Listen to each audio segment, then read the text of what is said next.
Quỳnh và Tuấn đều có gia đình. Quỳnh có con trai 8 tuổi, hơn con gái Tuấn 1 tuổi. Tuấn mới chuyển về công ty Quỳnh được vài tháng. Cả hai cùng là dân kiến trúc, có nhiều sở thích và quan điểm, sống rất giống nhau. Vì làm chung một vài dự án, dần dần hai người gắn kết nhau lúc nào không hay. Chồng Quỳnh làm việc ở địa phương khác từ trước khi lấy Quỳnh. Có khi vài tháng nửa năm anh mới về nhà một lần.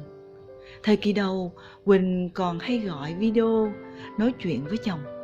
Lâu dần cô thấy cũng chẳng cần thiết. Quỳnh nhận ra hình như cô sống một mình cũng ổn. Có thể do từ nhỏ cô đã là mẫu phụ nữ tháo vát, việc gì cũng làm được, kể cả những việc mặc định dành cho đàn ông như sửa đèn, sửa ống nước, cho đến cả việc xây nhà.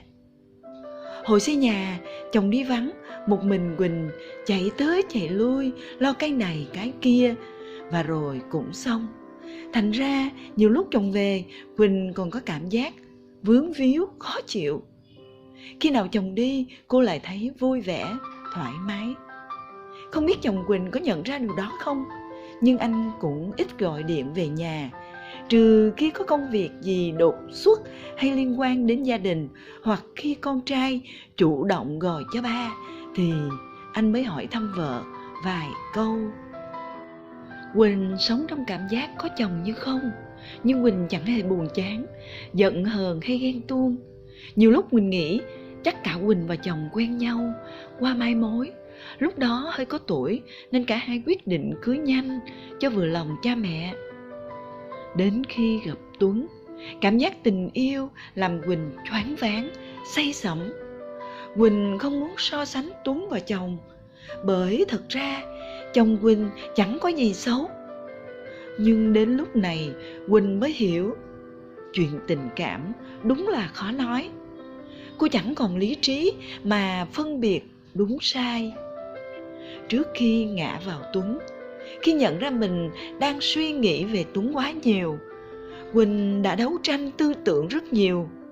Cô nghĩ có lẽ mình đã bị say nắng, cố gắng tập trung vào việc khác, cảm xúc này sẽ qua. Nhưng Tuấn đã đọc được tình cảm của Quỳnh. Anh lấn tới và Quỳnh buông xuôi. Với tính cách rõ ràng của Quỳnh, cô không muốn yêu đương trong bóng tối. Quỳnh quyết định sẽ ly hôn để được sống với tình yêu. Nhưng khi nói điều đó với Tuấn thì cô nhận về câu từ chối. Tuấn nói anh cảm thấy bất nhẫn với vợ. Vợ Tuấn mấy năm trước có vấn đề về mắt, do chủ quan không đến bệnh viện mà tự chữa bằng một loại thuốc lá. Cuối cùng mắt bị biến chứng, dẫn đến mù lòa. Lúc đó con gái Tuấn mới mấy tuổi, anh phải một mình cán đáng mọi việc trong gia đình. Việc Tuấn chuyển từ công ty cũ sang công ty Quỳnh làm là vì gần công ty Quỳnh có trung tâm hội người mù. Tuấn muốn đưa vợ vào hội để có người bầu bạn, có việc làm thêm cho vợ đỡ buồn, để Tuấn đi làm về tiện đưa đón vợ.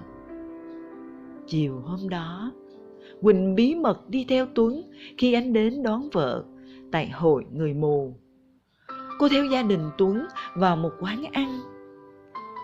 Nhìn Tuấn chăm sóc vợ và con gái, trong lòng Quỳnh dấy lên sự xót xa. Cảm giác tội lỗi dày vò cô suốt nhiều ngày sau đó. Mình chia tay thôi anh. Quỳnh cố giữ vẻ bình thản. Tuấn không nói gì. Anh chăm chú nhìn Quỳnh. Quỳnh biết anh cũng đang đau khổ. Từ khi nhìn hình ảnh dò dẫm bước đi của vợ Tuấn, nhìn anh chăm sóc vợ con, Quỳnh biết cuộc tình sai trái tối tăm này buộc phải dừng lại.